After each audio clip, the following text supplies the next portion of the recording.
This is the Detroit Sports Podcast Network.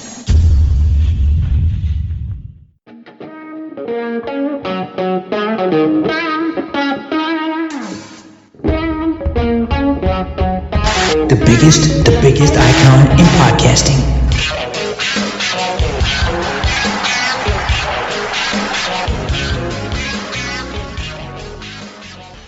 Welcome in, everybody, to this week's episode of Doc and Jock. I am the Doc, John Macaroon. Still a scorcher of a summer here in Motown. So you know what that means? We're going to have a hot podcast for you guys this week, talking about the Lions. What did we learn from a suspended NFL preseason game? Did the Lions handle it appropriately? Luckily, from all the news, it seems like Maurice Norris is going to be okay. And Dan Skipper said something that I kind of felt as I was watching it. He said something very interesting and intriguing because naturally the wives of these players get very nervous about their husbands going out there on the field. And Dan Skipper said something that made sense. And he said something that really, in the end, is a credit to the NFL for the way in which they take care of their players currently, based on the last recent series of guys that have gotten hurt and gotten brain injuries. We got to talk about the backup quarterback situation. Where's Adam at with Hendon Hooker? Has he jumped off the ship? Is he willing to give him 2 more preseason games? Dan Campbell wasn't willing to give him the first half. He said, you're supposed to get the first half? No, you turn the ball over, you're sitting down. And you never want to see that visual of a quarterback just standing there looking all mad, but that's the way it went. And in the second half of the podcast, we got to check in with the Tigers. They're winning series again, but unfortunately, they're not playing the best competition.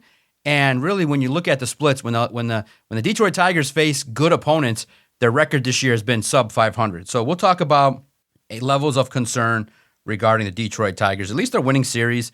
At least there's opportunities for them to rack up some wins against opponents that are not as good as the Tigers. All right, cuz, what was it like for you watching the experience? I was just writing, and then it was a ho-hum game. Basically, the game story for me was done at halftime. Mm-hmm. A lot of takeaways about Hendon Hooker. We got a chance to see Tesla do his thing. Kyle Allen comes in and moves the football pretty much efficiently. So the stuff that people were paying attention to, Manu, Broderick Martin, some of the young cats, we basically had a nice assessment. And then, unfortunately, Maurice Norris went down. It was scary. I did have to go back and check in on those doctors on Twitter that posted it. It's a scary sight, but cause for me, it's wild. You know, I'm a connoisseur of all sports, so I definitely have watched my fair share of UFC. And unfortunately, at this point in time, cause I'm numb to it. I've seen so many guys go into that L-shaped situation and C's because of concussions, because I watch combat sports, and those guys are super kicking each other. They're punching each other in the face. And you know I scroll Twitter too much, and there's so many fight videos that just come across my algorithm where citizens are just punching each other in the face, and they get knocked out on the concrete. So to me, you know, I was thankful that he was okay, and the reports, luckily, within an hour and a half afterwards, came out that he was okay. And Dan Campbell gave an update right away. You know, I was watching live when Damar Hamlin had that whole situation where his heart stopped. So it had that feel of something very scary going on, but Dan Campbell and Raheem Morris definitely made the right call. And kudos to the official for saying, all right, we know you guys are just going to stand there with the ball after this one play. Let's just call it. And even if Dan Campbell faces any kind of ramification for halting a game and making the decision unilaterally, that's what should happen. Because, and that's what I've said, is that these guys are warriors. But once you take out that warrior mentality from these athletes, then you risk greater harm. Like, they have to be in the right mindset to go out there and hunt.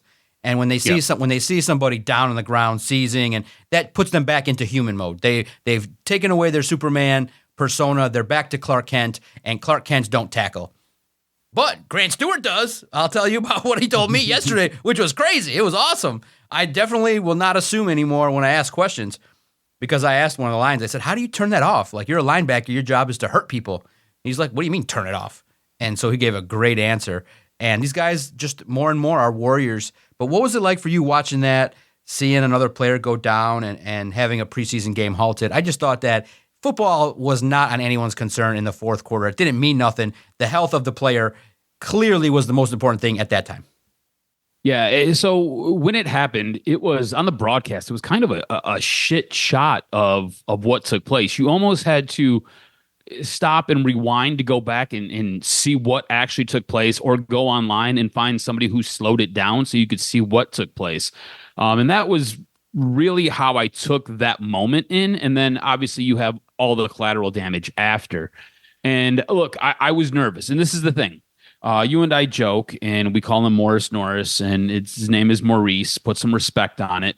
But you and I were talking, I think it was Saturday morning, and this is a guy who I feel like he has the opportunity to make this team. This is a guy, because of injuries to other players that were ahead of him, he is now a guy who is fighting for a spot on your 2 deep and probably looking to make your 3 deep, as far as playing safety or playing someplace in your secondary. So him going down, to me, it was like, man, one, scary, and that's awful for him, because I do feel like all of a sudden he has an opportunity to possibly make this roster. And then two, it's like, crap, here's another injury to this secondary specifically, but to this team. This is another guy who has gone down. And look, you don't know if he was going to be able to come in those moments. You don't know if he was going to be able to come back and play ever again. You don't know what the severity of the injury was. All you know is that he took a headshot, and then he had the fencing pose where his body stiffens up and his hands and everything go straight out in front of him.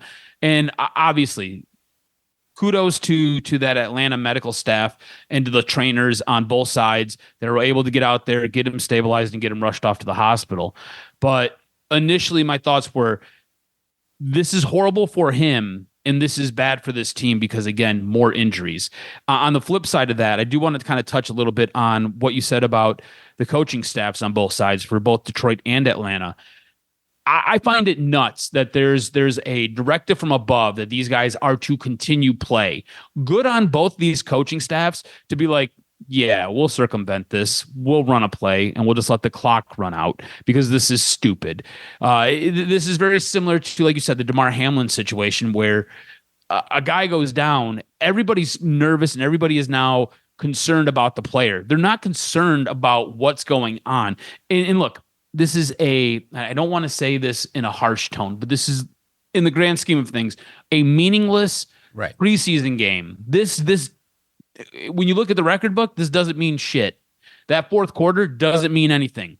For Detroit, what's that mean? That means that Kyle Allen's going to get more reps because they had Hendon Hooker early in this game because he played like crap. It means that a guy who is probably going to get cut, one of the undrafted free agents that you brought in, might not get an extra 5 snaps. It doesn't mean anything in the grand scheme of things. So it was the right call. And if there is a fine, it shows you where this league is at. It shows you what this league is all about. This is, again, a league who has partnered with ESPN and sold its soul and is going to sell you up Schitt's Creek as it continues to monopolize and devour your dollar bills in the process of trying to spoon feed you football games. So it was the right call. It really was. I think the big thing coming out of it, though, besides the coaching staffs having level heads and making right calls and making the best decision for their teams, and I think really earning the respect of the players by doing that, is it's another injury to this team. It's another injury specifically to this secondary. And I think that has to be a concern moving forward. We still have 2 more preseason games. We've got a lot of organized team activities going on with practices where the Lions are going to be facing the Dolphins and they're going to be having those organized practices. The concern has to be there with injuries starting to mount on this team. It was just the other day that I believe 3 other guys got put on IR. Where are you at with concerns to injuries? And do you think this spills over into the regular season? Because remember, your starters aren't playing. And I totally get why your starters aren't playing. I totally understand why you're having these organized team scrimmages. I think that's the right call, and I think you get a lot more out of that. But you kind of need to, they talk about it all the time, you need to develop that callus. You got to harden your body. You got to hit a little bit so your body can get used to taking those blows. It's me and you do a wrestling podcast. And the one thing wrestlers will tell you, especially when they're training early on, they have to learn how to hit the mat. and they do it repetitively. If you want to see something that looks like it's totally out of this world, go watch a wrestler train. They generally start their training by getting into a mat, running in place, and falling flat on their back. And they will do it 25 to 50 times in a row. It's nuts, but it's a way for their body to get used to receiving that blow. It's a way for their central nervous system to understand how to take that impact. In football, it's very similar. You have to be able to withstand those blows repetitively to your body, so your central nervous system knows how to take that information in, so you're not getting blown up, your body's not getting concussed, you're not dealing with those bumps and bruises as those little things that can aggravate you and then lead to bigger injuries. Soft tissue injuries are always the thing that we worry about during those first 3 weeks of the season. And there's a reason that a lot of guys get those early on. It's because their bodies aren't conditioned. They're not used to getting hit. So you're seeing this now where injuries are starting to mount, specifically with the second, third, and some of these fourth line guys. Those injuries, like I said, are mounting. Do you have a concern that this could spill over and start to maybe impact the first stringers when the regular season rolls around? And how does this impact the roster? Because like I said, you're now losing guys who you were looking at on your 2 and 3 deep. Yep, absolutely. And here's what's a struggle is you do yourself no favors when you draft a guy like Ennis Rakestraw, who had a history of battling injuries in college.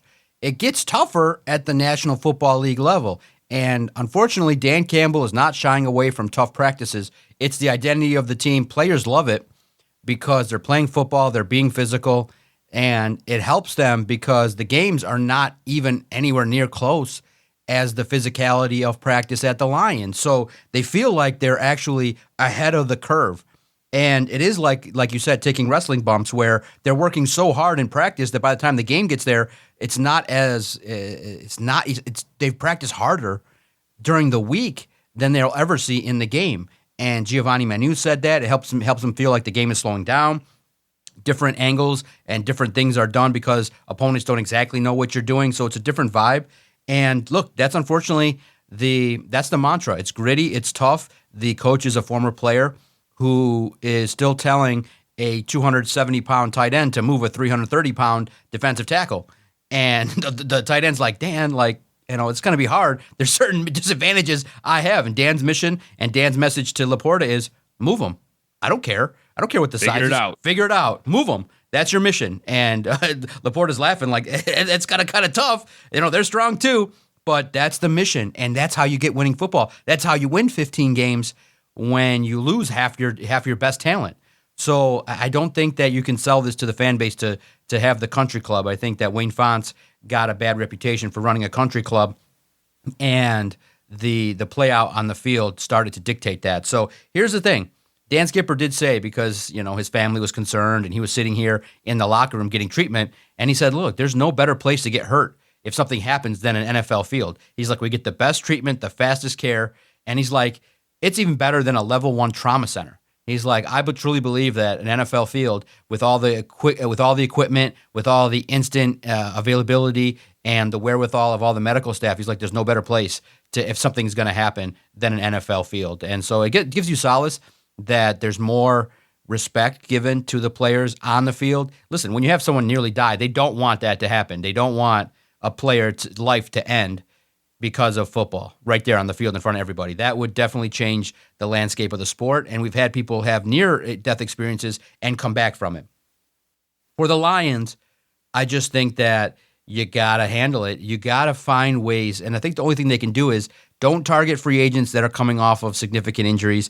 Really look at it and do the things you can control. Listen, football happens, and a lot of the injuries that are happening are just players getting rolled up on. There's bodies flying everywhere. These guys are, it's every play is like a missile, and it's a car crash. So you can't regulate car crashes. You can try and be safe as much as possible, but it goes to show you that the depth is going to be a concern, and all you need to do is just avoid free agents that are basically coming off of 2 years stints. I know it's depth pieces and things like that, but by and large, so far, the Lions have been lucky with the key players staying healthy. Obviously, Ennis Rakestraw, there's a long-term situation. You lost some of the reserves that you brought in, but right now the Lions are looking to the UFL to kind of replace some of these players. But in the end, because you just never know. It's a violent sport, And just like we see in wrestling, you just never know. Triple H said it right into the camera. He's like, you will not walk away from this business unscathed.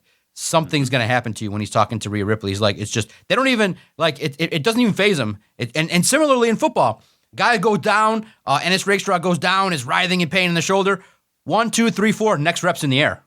Like, it's not something where Dan looks over, he's like, he gets the initial report, and then the next rep happens. They don't sit there and stop practice and watch over a guy who's writhing in pain on his shoulder. It's like, it's cold. It's like, okay, next rep, next man up, whistle blown, and the guy walks off, and they keep it moving. It ain't something. It's gridiron at its manliness at its finest. Yeah, this is probably an extreme comparison, but very similar to being on a battlefield in war. Yeah. A guy goes down, you just kind of step over him and keep moving. You let the medics take care of it, and you keep pushing that line forward. Right. That's what it is in football. That's what happens in practice. Guy goes down like Ernest Rakestraw. You just next play, next man up. Let's go. Keep it moving. We got limited time. We got limited reps. Exactly. Let's go. Who wants it? Exactly. And I guess that leads to this question. Long term, this is going to be another season where Ernest Rakestraw's learning ability and his time to get on the field and get acclimated and his ability to really develop will be hampered because of an injury. This guy at this point in my book is starting to look like he is injury prone. Do you have any concerns about him long term being able to stay healthy? Because I was really looking forward to him taking a big step forward this year and really helping contribute to the secondary to really help balance it out and give guys breaks when they need them, when he needs to get rotated in. And look, secondary is one of those positions that you almost can never have enough of. You're going to lose guys in your secondary. The Lions have already lost 3, if we count Maurice Norris. So, I mean, Rakestraw's down. Their 7th round pick. I can't remember his name off the top of my head. Dan Jackson? Yep. Dan Jackson went down. Maurice Norris goes down. So you start losing these guys. They start dropping like flies. We're not even into the regular season yet. They're not even really hitting yet. And yet your second round pick is now not going to contribute again this year. Yep. It's basically, best way to say it is, in his current physical form, he's not able to stay healthy. So this year has to be get healthy, get your shoulder right, and then he's got to continue to bulk up. He's got to develop that muscle. And unfortunately, look, man, these linebackers and these wide receivers, they're strong. Like, they'll put you to the ground and they don't play. So he's got to get himself, and that was his goal, was to get himself in a better physical condition. And unfortunately, it's just one of those deals where we don't know, but he was dealing with a chest situation, chest contusion. He maybe came back, was fighting it to get back on the field, and then that can contribute to potential shoulder situations. It could increase sensitivity and get after it. So you never know how it all plays together, but he's got to get stronger. In his current form, I don't know if he's going to be able to withstand battling, 6'2" wide receivers that are getting bigger, stronger, faster. So it's tough. Yeah, there's a concern. There's a growing concern. But you do get a little bit of solace in that Alex Anzalone dealt with some injuries. Stafford was considered a China doll. I believe maybe we even said it here on this podcast in our early first 20 episodes. Like, is Matthew Stafford somebody that you can trust? But one of those deals where you got to get depth now at corner. In the draft or free agency, cornerback is a position now of need that you maybe even need to target in the first round of next year's draft. That's the way it is. It's not for long. So 2 years now, wasted seasons, and his development's now far behind. But maybe Terry Arnold's right. It's greater later, and the Lions will give him a chance. But next year, 2026, will be his last chance. If it doesn't work out, then you're probably looking at really focusing in on making him a reserve player and getting after it with somebody else. But the main dish, cuz, the main thing that everybody's talking about and everybody's panicking, the main dish, the main takeaway that everybody's looking at is Hendon Hooker was given the task of trying to beat Kyle Allen. And most people would think at this point that the competition would be quite simple. But wrong. When the coach tells the team, my focus on this game is getting takeaways and not turning the ball over. That's our mission for the year. Turnovers, protect the ball, play fundamentally clean, and punch that ball out, get the ball to us. And you go out there and you're happy feet and you miss a tight end that's wide open that would have walked into the end zone, then you get called out by the television announcer. and you turn the ball over twice, and the first fumble was atrocious. The second one was a coverage situation where, unfortunately, Mason Miller decided that blocking was not the main task on that one rep. And then, but you have to, as a quarterback, you have to have that spidey sense. Hey, someone's coming. You don't get an excuse. Hey, blown coverage. Your job, no matter what, is to eat the sack, go down, and keep the football. So he doesn't get the first quarter. He doesn't look good. And then you juxtapose that with Kyle Allen comes in, and it looks like, we were eating strip steak, and all of a sudden Kyle Allen comes in and looks like a grade A filet mignon. Just comes in there and looks great. And he's dropping bombs to Jackson Meeks, throwing touchdowns to Isaac Tesla. He definitely picked up the ball, and the definition of next man up. So, in my opinion, you can't say, maybe Hendon Hooker is a little bit better in practice than he has been, gets the ball out, runs the offense, but I don't care about the 10-point quizzes. When you get out there on the field, that's the final exam, and you're bombing the final exam. You can't get 10 out of 10 on stuff that's weighted 14%, and then the final exam is weighted 60, and you get an F. It doesn't work like that. You're not having a good camp. I don't care if he goes out there and throws 8 touchdown passes in practice, but goes out there and throws 4 picks in the games. That's when it counts. That's when you get graded. And Dan Campbell said, yanked him. So at this point, for him even to be in a competition with Kyle Allen is way, way, way unacceptable, and he's far behind. He should be so far ahead in his third NFL season. Remember, he still was in meetings, mental reps, was learning from Jared Goff, spent the whole year in Detroit. Yeah, it's his second year out on the field, but he spent the whole year learning. Some guys, their third year, they're starters. So Hendon Hooker is far behind, and I do think that the conclusions are starting to be made that, you know what, it's time for the Lions to look at a different kind of backup. And what's so gross, man, the NFL world is so gross. There's so much coverage. Kevin Clark from ESPN comes in, and he just has to do the great questions. He has to ask Brad Holmes on camera. I just love going around the league and asking these general managers, who's a player that you whiffed on that you really wish you would have drafted? and Kevin gives them the leading question. He's like, a lot of guys said Puka Nacua. And Brad's looking, and he's like, yeah, man, I got to be honest, man. I really like Puka. No, Brad, that was the time you needed to go back to Brad Holmes, we look at everything, and there's always going to be guys. You need to give the PC answer there. You don't acknowledge it, because now, what does the doc do? He goes back and he goes, oh, no. The 23 draft, the first 4 picks are amazing, luscious, A+, lovely, amazing. The last 4 picks, oh, my God. Hooker. Why do you think he reached and ran up and moved all those pieces to go get touchdowns? Yeah, exactly. That's his makeup. That's the makeup. That's his. Yep. That's his. Like, oh God, I got somebody. Exactly. Cause look at the last 4 picks: Sorsdahl, Martin, Hooker, Antoine Green. He's been chasing Puka since Puka basically slipped through his hands. Exactly. Don't say that. So I'm so mad. Cause think about it. Maybe the Puka Nacua gets the call on 4th down instead of Josh Reynolds. Maybe Puka helps your off. Oh, God, I don't like to think about that. Now I'm thinking, could you imagine Amon-Ra, St. Brown, Jamison Williams, and you still could have took Tesla and Puka Nacua? How are you stopping that? How are you legit? Oh, my God, you could have 3-4 Super Bowls. It could have been 1 pick away, cuz. We could have been that 1 pick away. Puka Nacua in this offense with Jared Goff. You could have had Cooper Kupp and Isaac Tesla. You could have been just stocking up to the point where J-Mo can walk out and you still got 2 studs. I just can't. I can't. Let's go back to the quarterback, because in the end, I'm going to take the stance of Hendon Hooker's not there. We can now, Doc and Jock can now start to make a concrete statement that the Lions don't know how to develop backups to the degree that we feel comfortable, and that if something happens to Goff, you and I would be panicking. The city would be panicking. Well, the season will be over if something happens to Goff. Exactly. It's done. It's done. With the way the backup quarterback position is set up right now, Hendon Hooker does not deserve to be on this team anymore. Right. He should be on the first ship out. You can put him in a box, postmark it Hong Kong, and ship him off. He does not need to be here anymore. He's done. Like legit, like you said, you laid it out perfectly. This is my man's 3rd year in the league, and he is making rookie mistakes. Like, I knew it was going to be a developmental project. I got it. This is a guy that they moved up in the draft to get. This was a guy who was coming off a major injury. This is a guy who we had some hope could be a promising backup quarterback, possibly a guy to maybe push Jared Goff, depending on how he developed. At this point, this guy has hamburger helper mitts on trying to throw a football. Good luck with that. It's just not working. He can't hold on to the ball. He can't process. He gets happy feet.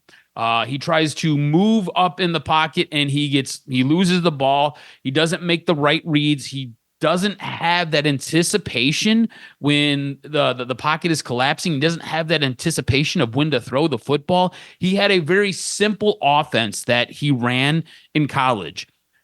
The NFL is completely different. He can't make that transition. It is now very, very, very evident. Kyle Allen is a guy who, if something happens to Jared Goff, good luck. Look, I think he had a very nice performance on Friday night. I thought he looked really, really good, especially coming in off the bench. Wasn't expecting to play till sometime in the second half, and they were like, nope, you're going in now. And he was ready. He was ready. So good on him for being ready.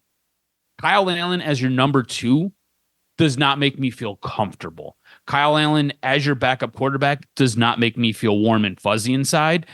I think Kyle Allen as your number 3, sure. I still think this team, their backup quarterback's not here yet. I want to believe that their backup quarterback's not here yet. I need their backup quarterback to not be here yet. I need somebody to release somebody else, and this team go grab that guy and bring him in. And again, been telling you forever and a day that I was kind of hoping that it would be Cleveland and it would be Joe Flacco. And I know Flacco was like 100 and he's damn near in a wheelchair, but the guy has the ability to go win football games. If a guy like Tyler Heineke comes available, how that was never approached as a subject. Like, maybe the front office did have conversations with him and his agent. I don't know. Or maybe they just expected Hendon Hooker to be light years ahead of where he's at. But like Tyler Heineke's a guy who's won playoff games. Tyler Heineke's a guy that if something crazy happens, he can go in and win you football games. Gardner Minshew's a backup in this league. This is a guy who has started and can go win you football games. There's a bunch of guys who are within that top 40 that could play quarterback. And yet these are the guys that we have. Like Hendon Hooker is like, I don't even know if he's in like the top 75. He's that bad. And Kyle Allen is just a guy who I don't trust. So again, as your third string, fine. Not as your number 2. Not as your number 2. So I have to believe and I have to hope that as cuts come down and before the season starts, their backup quarterback is on another roster, and they're going to be able to make a maneuver to pick one of these guys up when that guy gets released from whatever team that he's playing for.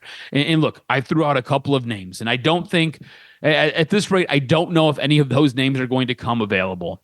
I am hoping that a guy like a Gardner Minshew gets cut. I'm hoping that a guy like Tyler Heineke, I for some reason I have a man crush on Tyler Heineke. I'll be honest with you.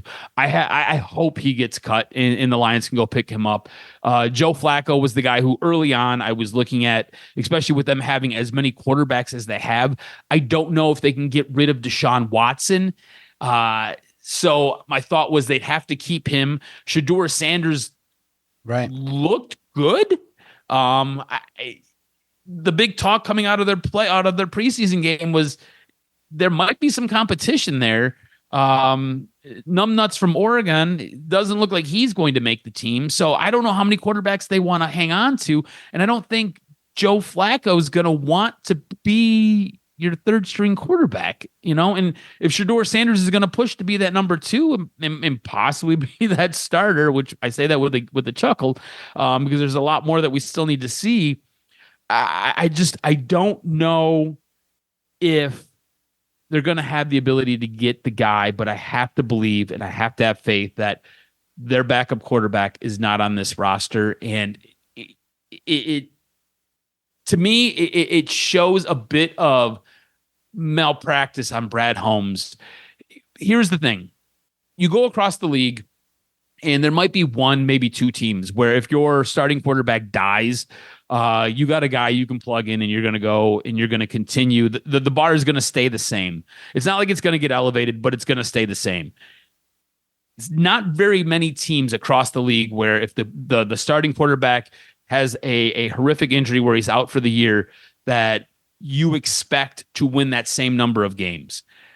But the thought process should be, if our quarterback goes down, do we have a guy we can plug in and he can help us float, and he doesn't have to win us the game, but can he not lose us the game? I feel like if you put Hendon Hooker in, if you put Kyle Allen in, neither one of those guys are going to help you win a game. And I think they're probably more than likely going to help you lose a game. Hendon Hooker for sure. So they've got some work to do. This front office has some work to do with the cuts that are upcoming. Hendon Hooker needs to go away. What are your thoughts on Kyle Allen? Do you feel comfortable with him as your number 2, or do you kind of fall in line with me where their actual backup, it's not on this roster, it's on somebody else's roster, and they're going to make a major play to go get a guy?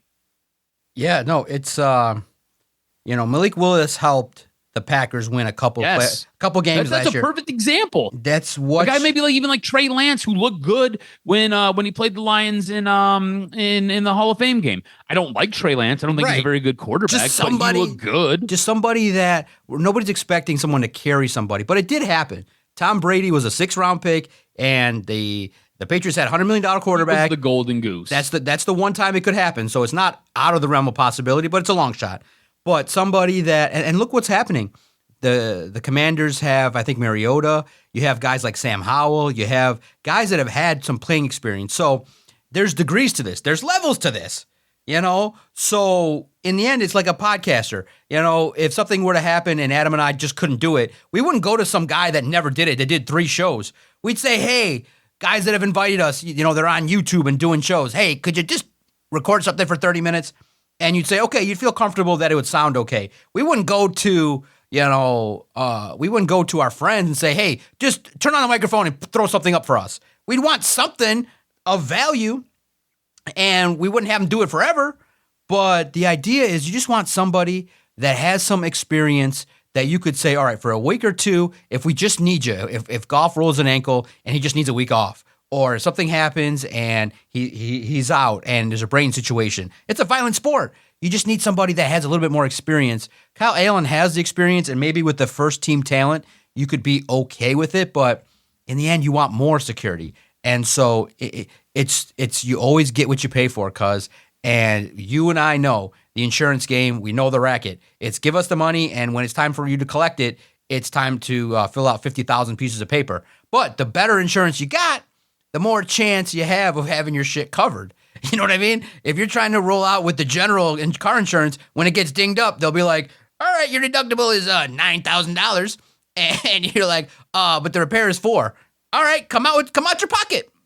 But if you got State Farm, Michigan Farm Bureau, full coverage, then they treat you nice, and they're like, okay, Mr. Macaroon, we'll get you what you need, no problem. But we're going to need you to go to Louis down in Detroit. It's like on 7 Mile. It's not that bad, but we like this guy Louis. We feel like he's experienced. Louis down in the hood? Yeah, we feel like that's really cost effective, and that's going to be the place where you need to go. I'll be like, you're just sending me there to save $1, aren't you? Louis ain't no respected mechanic. You know what I mean? So that's how it is. The better insurance you have, the easier it is you feel, and the more comfortable it is. And right now, the Lions insurance is really like, hey, you're going down to the 90.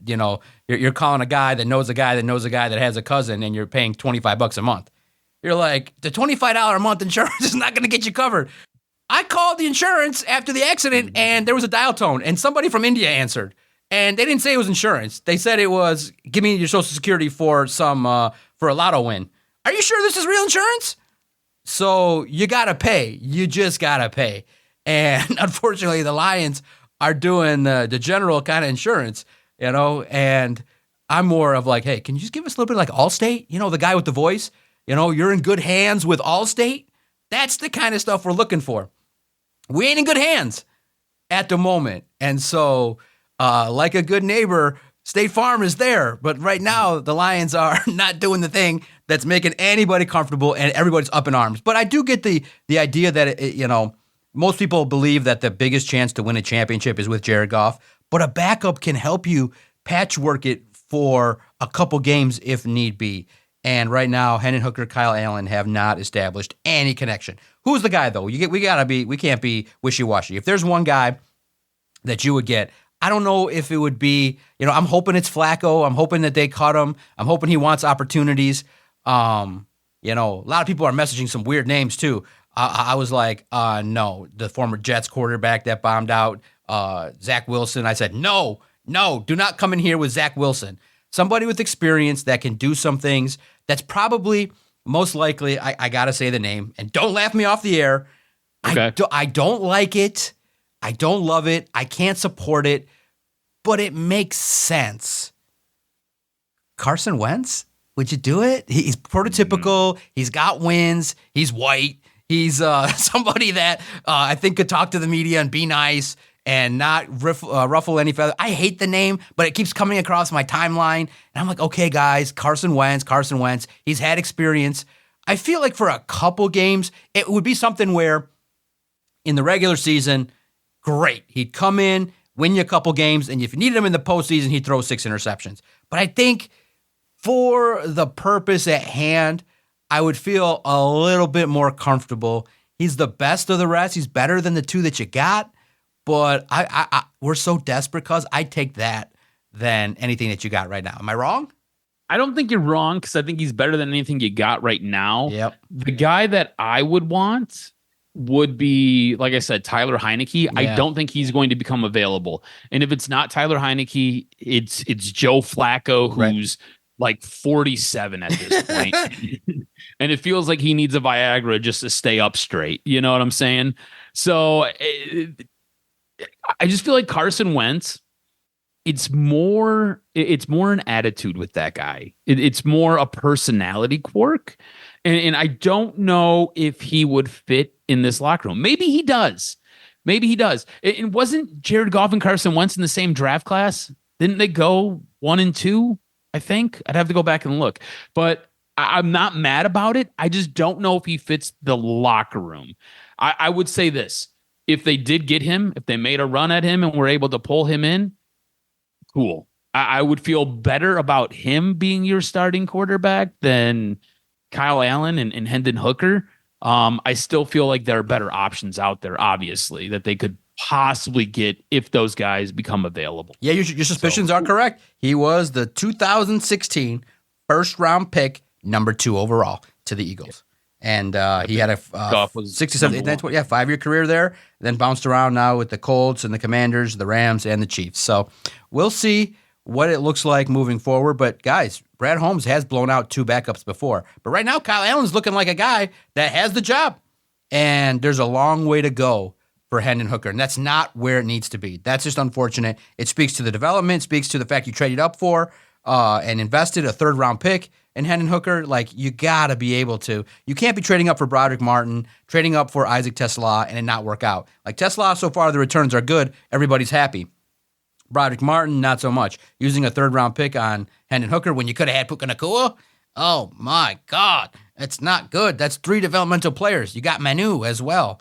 You and looking at it, you can't pass on. There's been a players. lot of swings and misses, bro. Yeah, but with more time, there's going to be more. That's why it's so true. The 2023 draft is a luscious example of the swings of drafts. The first 4 picks set you up for decades. The last 4 picks don't, but those picks are important. You need to hit on one of them, and right now you're 0 for 4.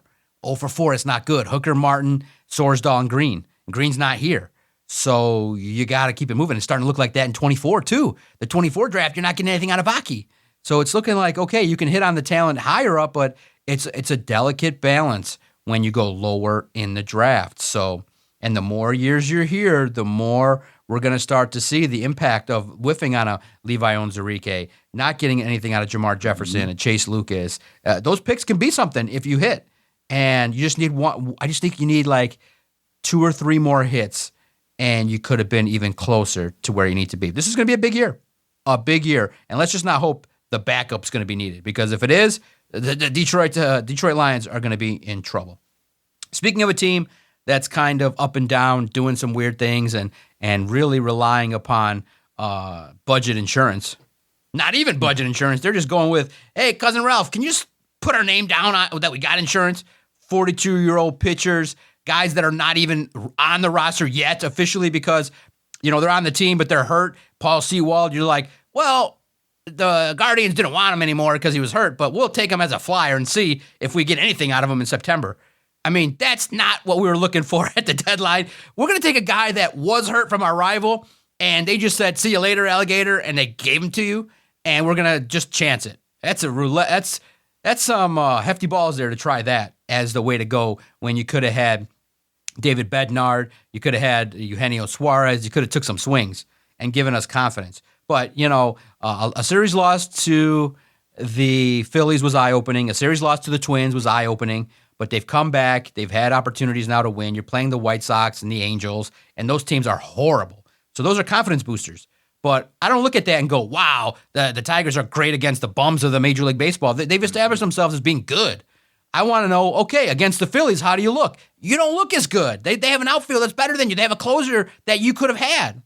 Dave Dombrowski did what we would have wanted. Dave Dombrowski was aggressive, and we were not aggressive. We did not push the chips in. We said, all right, we got 1 million chips. We're going to put in, 300,000, and now we're faced with the decision of what to do next on the river. And the move is, look, push all in. But Scott Harris is the kind of guy that's going to check on the river. And then the other guy is going to push all in. You check on the river, you're getting shoved on. And then the guy's going to turn over 6-9 off, when you had second pair. So that's what's horrible is we weren't aggressive. Scott Harris did the whole explanation of, we don't believe in windows. We're going to do this every year. No, it doesn't work like that. It doesn't work like that because the rich get richer. You have small windows to win. And when that window slightly cracks, you got to jam it open. You know what I mean? And I think fans respect you more. They believe in you more if you take a swing and whiff than doing this. This is frustrating. This puts you on the hot seat. This makes everybody call you a chicken. Like you were, trying to take every project as a pitcher and make it happen when you could have went and given up one of your prime catchers. You got 2 of them, and you still got Dylan Dingler on your roster. So let's check in, cuz. What's your concern? Scale of 1 to 5. And 1 is chill, no concern. The team's winning, and they're going to have a playoff game, and they're going to be good. 2, comfortable, semi. Team's playoff bound, could win a division, maybe. 3, might need some medication for some bipolarness. This team has figured it out, only to blow it, could miss the playoffs, up and down. You're riding the wave of emotion. 4, full-on panic at the disco. I'm preparing for the collapse. This is over. Scott Harris is a bitch. And he sucks, and he is too scared to push it all in. They missed the playoffs, and the season collapses. And number 5, worst of the worst, unruly anger and rage. Out there on the 9-4, flipping off the drivers, pissed off at the sign, at the world. Collapsing before our eyes, all management fault. Scott Harris doesn't know what he's doing. AJ Hinch has no power. Let's blow this up and figure it out. You're going to lose Scooble. It's over. Where are you at? I think for me, I'm not bipolar. I think that it's a sadness, but a sad number 2. And here's how I'm going to explain it. 1, Scott Harris, and of course, we don't think he's a B. We were just using hyperbole. Once he recognized, and he's telling you, but he can't say it, he doesn't believe, and the management doesn't believe with the collection of talent yet after 2 years. And most rebuilds don't take 2 years. They might take 3 or 4. They don't believe that this year's the year that they're going to go for it. They don't believe it. They've told you that. And what they're saying is, we like this team. We are step 1. Last year we got there. We got to a series win, and we faced the Guardians and lost. This year we kind of feel like the same kind of step. We don't feel it. We ain't investing. We are looking at our guys, and we are not pushing and risking anything when we don't have to. We still have Scooble next year. We can target that as the year. We can push more. We can have more young guys up. We love what we're building for the future. We can potentially be the Braves of the 90s. And so I'm sadly comfortable and starting to accept that it's a year that's going to end in a playoff series loss, probably to the Mariners, probably to the Yankees, probably to somebody else. And they just have better talent. You might get to the World Series, and if you get lucky, you get hot. Flaherty and Scooble get hot. You get Mize maybe on a heater. But you then go to the World Series at best, and you get dominated in 5 games by the Los Angeles Dodgers. So I've accepted it. The weeks kind of have told me that general managers also can acknowledge internally what the truth is. And you look at the bullpen, it's not good enough. Some guys have taken a step back. Your hitters, you're still trying to decipher, is Riley Green a cornerstone? He strikes out too much. You have a guy that's bipolar in Javi Baez. They know it, but they'll take anything from him. They need one more offseason, collect some talent, one or two arms, heavy in free agency, heavy in one or two of your young cats maybe developing, and then externally free agents hit next year, and you make the push next year. Next year is the targeted year where you step your chip game up and you push it all in no matter what. So I'm at a 2, but a sad 2. I'm comfortable knowing that the Tigers understand where they're at. They believe it's not good enough, and they believe their pitching staff is not good enough, and it's not a World Series caliber team just yet. They need 5-6 more good players, but they're not going to waste top talent that they believe can help this team win in 27, 28, 29. And I think I'm okay with that. It sucks because there are times when you are in a poker tournament and you are like in 30th chips place and you realize, okay, you have 2 overcards and you have a flush draw and 2 overs and you're 60% to win on the flop. Sometimes you just got to shove, and the guy has top pair or an over pair. He's got, the board is 8 high, but you got 2 overs and a flush draw. You're losing at the moment, you shove in, and sometimes the luck hits. You make your flush, you hit the higher card, and you make a stupid move on the flop, but eventually it pays off. That's what could have happened. You could have made some calculated risks, push, and you might have just backed into a World Series.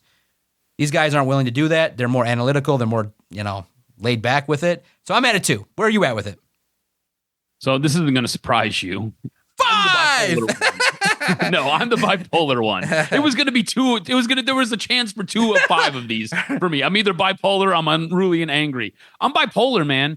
I will watch a game on a Thursday or a Friday night, and I'm like, cool, this team has the ship righted. And then I'll be golfing on a Sunday, listening to the game while I'm on the course. And I'm just like, what the hell is going on with these guys? Why can't they figure this out? And it's just like, okay, it's going to drive me to drink even more. My golf score is going up because I can't putt. And now the Tigers are collapsing and I've got to drink to make myself feel better. I am all over the place. Within a week, I can have 2, 3, 4, sometimes even 5 different outlooks on this team, depending on how they are playing. And look, they just eked out a win over Chicago.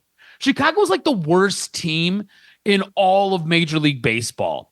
And you've got to go and eke out wins against the White Sox? Like, what are you really? What is this team? Are you the team that was so dominant early on? Or are you these guys that have to scrap and scratch and try to manufacture ways to beat a team that really does feel like it's a 3-legged cat trying to bury a turd on a frozen pond?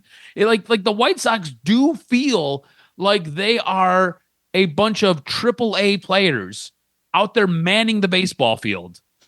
So like, I just, dude, I don't know what this is. I don't know what this team is. And look, I do agree with you. I feel like Scott Harris is telling you everything you need to know. He doesn't believe this team is World Series capable, doesn't feel like this team is World Series bound. I think he's telling you he's comfortable with losing Tarek Skubal, and he's putting stuff in a contingency plan to lose him. And it's just, now is not the time. And if you were expecting a deep playoff run, nope. Let it go. It's going to be by hook or crook. Let it go. It's not happening. They're gonna have to have gotten lucky to basically win a series or 2 and make a meaningful run in the playoffs. Right. And it's really unfortunate because you go back 2 months, we were penciling the Tigers in as a number 1 seed, getting a bye, and we were like, okay, cool. Everybody's got to come to Detroit, and the World Series runs through us. And that was what we expected. And it's not been that way. And so like I said, man, as bipolar as this team is, I'm just that. I kind of live and die with each win and loss and how they're going about their business. Not even so much the fact of the result, it's how they're going about their business, you know? Right. You'll have a pitcher go out there and he'll wheel and deal, and the bats just are ice cold, or the bats will heat up, but the pitchers having soft toss, and it's just like, oh my God, what is going on? Why can't anybody get on the same page? Right. Why can't this be a dominant ball club? And it wrecks me, bro. And who invited old Javi back to this party? Like, go away. Right. Who invited old Javi back? Like, no. Good Javi. Can we have him? Yeah, please? come back. The guy that was comfortable. Thankfully, Gleyber Torres is around. Thankfully, Kerry Carpenter brings the big stick and carries it. My God, Riley Green, if he's playing well, gives you a better chance. So it's fun to be bipolar. That's the sign of a good baseball team. But I think it's fair. It's a fair assessment. Good, not great. Has some holes still, and it's a team in development. And listen, some of the general managers have said it before. No shortcuts. Brad Holmes said no shortcuts. You got to do it the right way. Remember the right way. The right way. That was the line in the early stage of our podcast. You got to do it the right way. The right way. Al Avila, Troy Weaver. The right way. You got to do it the right way. And now it's sustained success. They just shifted it to. It's funny. Phase 1 of our podcast was you got to do it the right way. You got to do it the right way.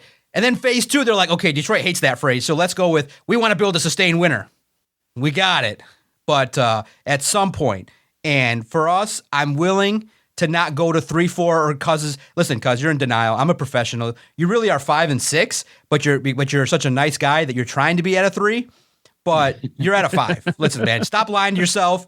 The assessment is you're at a 6, and it's a good thing because that means you care and you want this team to win. You have that strong desire to win, but don't be in denial. You ain't bipolar. You're fucking angry. It's like, come on, dude, you're right there. You're right there. 3 players away. You could put yourself in a position, hey, to maybe even get to 3-3 in the World Series. We'd love that. Get to a Game 7 in a World Series and lose. That'd be awesome. It would suck, but it would still give us the sensation that you tried. Like you didn't, and plus the deals that were made were nothing cataclysmic that would have ruined your organization. It just would have been a signal, and it's trying to prove that, hey, again, the theme of today is we don't like at Doc and Jock, we don't like the general insurance. We're State Farm up in here. We like the premium stuff, the stuff where you go, dang it, why you keep jacking my rates up?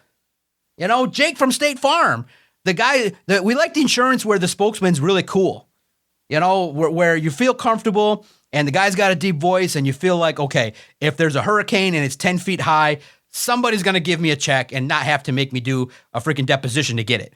Mr. Macaroon, did you flood your house? We think we have you deciding that you fraudulently flood. Like it was a storm. It was a storm. Mr. Macaroon, we've noticed that, you've used your water at a higher rate. Yeah, I got a pool. We think you were planning to fraudulently collect on this insurance. Okay, man. Okay, please don't give me that. Just pay for the good insurance. So when I need you, you just pay the check. Good Lord, man. And that's where I feel like the sporting landscape in Detroit is everybody's trying to get the general insurance, man. They're trying to get the cheap insurance and trying to figure out a way to make it happen. But unfortunately, when you don't risk it, you don't get the biscuit. And these general managers are realizing that being passive in external free agent decisions will get you beat. You have to put it together. The Florida Panthers have showed you that you can build through external free agents. Everybody knows the Eagles capped off their team with an external free agent with Saquon Barkley. He was external. He wasn't homegrown. He was the missing piece. And it went against what people said. You don't pay running backs like that. You don't trade for running backs. They got Saquon Barkley from the division. So there has to be that final piece. To win a championship, it requires, I believe, a complete process. The draft, development, quality external free agents, and quality management that's running the operation. A lot of the teams are getting there. They're putting it together. But we're in an instance, which is crazy because all the teams are in the same boat. Drafting is okay, reasonable. Development from the coaching staff has been solid. Reasonable leaders. Pissant scared of going outside the organization and pushing all in. I never seen anything like it. When the fans are like, just do it, we would support it. I never seen anything like it. We'll see if the mindset eventually changes. Make sure you follow Adam on X at AdamRSTROZ. Follow us at Detroit Podcast on X. Where are you at on a scale of 1 to 5? I'm comfortably, sadly, at a 2. Adam's at a 9. And we are going to see how this plays out in regards to our feelings about the Tigers on a weekly basis, and let's get after it. I can't wait for next week. We have a chance to evaluate the Lions and the Dolphins and joint practice. I got a feeling, based on what Grant Stewart said, he's calling them soft. Doc and Jock and Lions on SI, we're starting the Miami Dolphins are soft narrative all over again, because Miami's hearing my voice, hearing Grant Stewart tell the world that I don't think that they practice like that. I practice against the Dolphins, and we don't think that they're good. Oh, that's great. So we're starting a feud. There could be some aggression at Allen Park. Make sure you follow us at Detroit Podcast. We'll break it all down. Another game Saturday. Hopefully everybody stays healthy and happy. Everybody stay cool. Make sure your air conditioners are working. Get your fans up to date. Make sure the electricity is working. And let's get after it. Stay cool, everybody. We're going to fire it up next week on the next episode of the Doc. We're going to fire it up next episode for the latest edition of Doc and Jock. You fucking podcasters. I said don't let them in here.